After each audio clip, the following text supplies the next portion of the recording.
Welcome everyone to the beginning of the 4th season of N26 and the start of the 7th season of Friendship is Magic.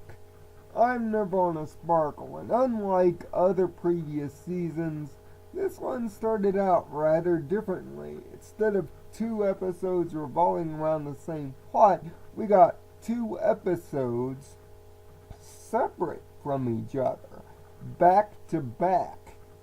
This video is for the first one, Celestial Advice. If you want the video for the second episode, you're going to have to tune back here at Code Equestria a little later on to get that.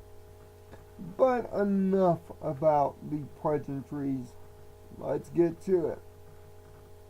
Celestial Advice, episode 145, picks up directly after the events of To Where and Back Again. Starlight and a ragtag group of friends consisting of Trixie, Discord, Thorax, and herself managed to stop Queen Chrysalis's return last season, and are being rewarded for it. But leave it to my beloved waifu Twilight to have problems as to figure out what Starlight should do next. And she figures the best course of action is to follow her same course of action, to do what Celestia had done before and send her away to learn under somebody else's tutelage. These anxious thoughts and material fantasies are literally materialized with Celestia and Spike present, showing off a rather impressive yet creepy spell in my opinion. If this is what Twilight can think of in an anxious matter, I'd hate to find out what she thinks in a non-family matter. But Starlight's just enjoying hanging out with every pony, and there are a lot of ponies here.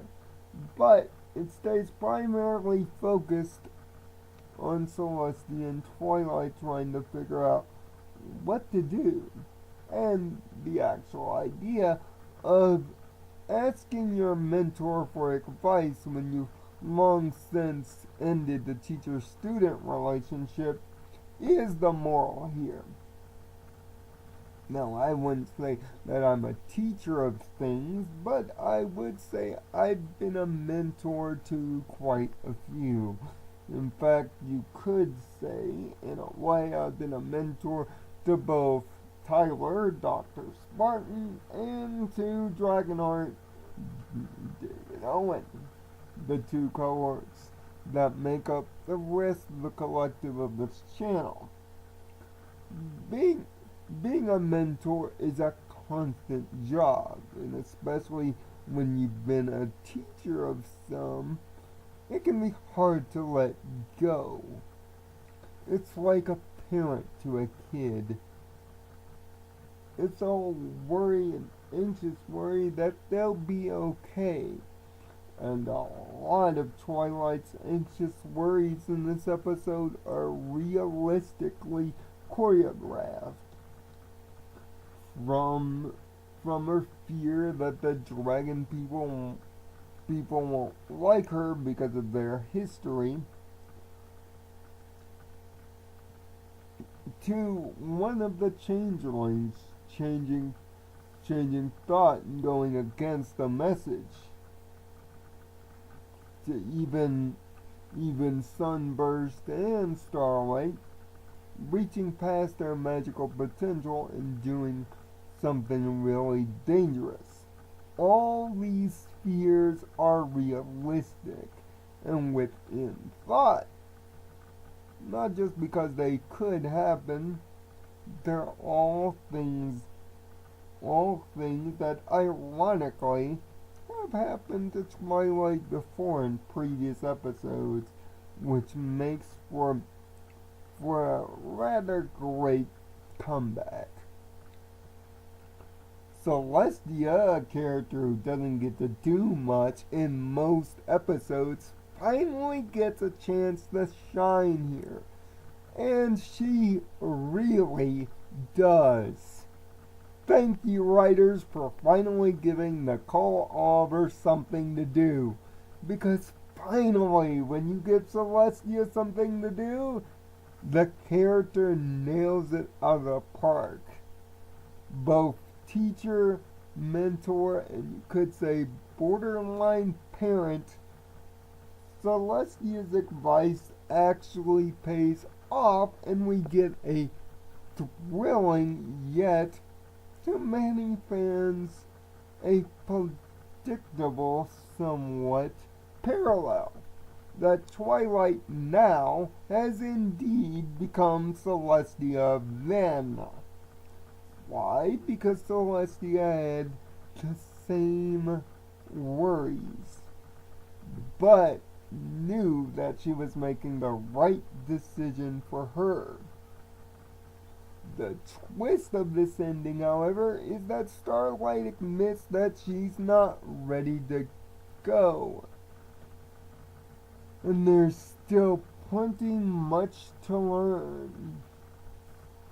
And Twilight accepts being a constant mentor and a friend, and acknowledges that even though the relationship between teacher and student may end, the teaching moments that you can still get are forever.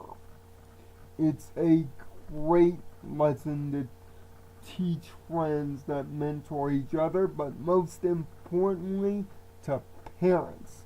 That parenting never really ends. It just takes on different phases, much like mentoring. And as anxious as parents may be and mentors may be of their pupils' success, being there to always lend a helping hand and a safe haven to learn is also equally as important. And finally, this episode bridges the gap between Twilight and Celestia, that they feel as though they are true equals, and you truly get the sense of that here. This is an excellent episode to start the season, although Spike's on again, off again jokes can be annoying, but the basic premise is excellent. Yes, the Twilight Discord banter is as great as always. And there's a great Pinkie Pie side gag at the beginning that ends up rather funnily appropriately at the end. This is a different twist for season premieres, and a welcome one that finally allows the Princess of the Sun to stand out. About freaking time. And a great start to hopefully what is a great season to come. For those new to the new 26, we do a 1 to 6 on the harmony scale. 6 for the highest ranked episodes and 1s for the worst. 2s, 3s, and 4s are around the middle. Every episode will be graded in this way, so keep that in mind. With that said, we give the season 7 premiere of Celestial Advice a strong 5 out of 6 and a great season starter.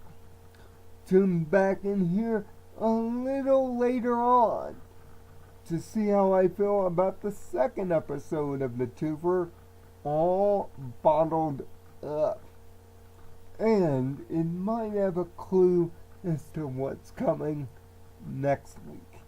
And I can't wait. So until later today, find peace in your own nirvana. And thanks for watching.